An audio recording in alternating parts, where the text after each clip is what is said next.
Bonjour et bienvenue dans Cybercast, votre rendez-vous avec la cybersécurité en Côte d'Ivoire, en Afrique et dans le monde.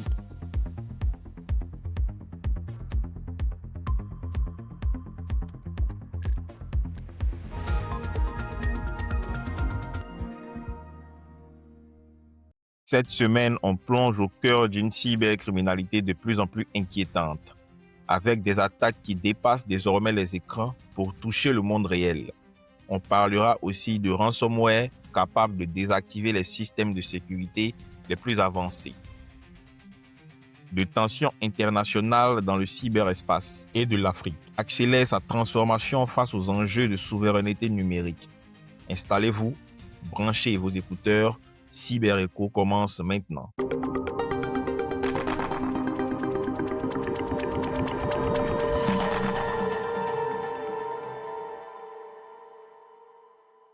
Une nouvelle arnaque bancaire ultra dangereuse en Afrique du Sud.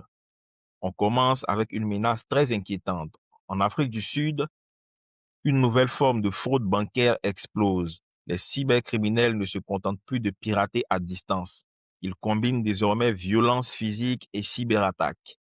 Le principe est simple. Des victimes sont kidnappées temporairement et forcées à déverrouiller leur téléphone pour accéder à leur application bancaire.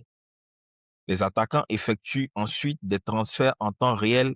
Ce type d'attaque contourne totalement le système de sécurité classique, puisque tout est fait depuis le téléphone légitime de la victime. C'est une évolution majeure. La cybercriminalité devient hybride. Les ransomware passent à un niveau supérieur. Autre actualité marquante. Les ransomware comme Kylin et Warlock deviennent de plus en plus sophistiqués. Ces nouveaux malwares sont capables de désactiver plus de 300 solutions de sécurité, contourner des EDR, outils de détection, utiliser des techniques avancées comme le BYOVD, ce qui veut dire Bring Your Own Vulnerable Driver. Concrètement, les hackers utilisent les failles légitimes du système pour désactiver les protections. Au résultat, même les entreprises bien protégées peuvent être compromises. Cyberattaques et géopolitique, tensions entre les États. Le cyberespace devient aussi un terrain de guerre. Des hackers liés à l'Iran pourraient cibler des infrastructures critiques aux États-Unis. L'objectif, perturber des systèmes sensibles comme l'énergie ou les réseaux. On est clairement dans une logique de cyberguerre. Ce type d'attaque montre que la cybersécurité n'est plus seulement un problème technique, c'est aussi un enjeu stratégique mondial.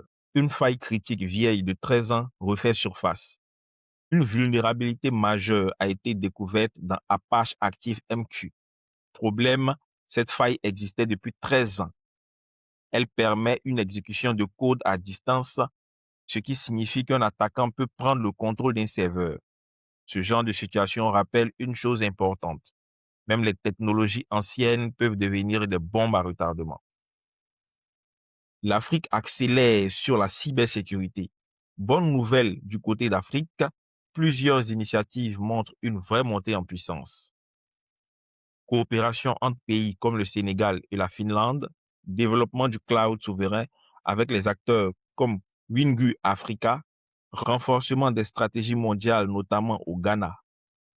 L'objectif est clair, protéger les données locales et réduire la dépendance aux infrastructures étrangères.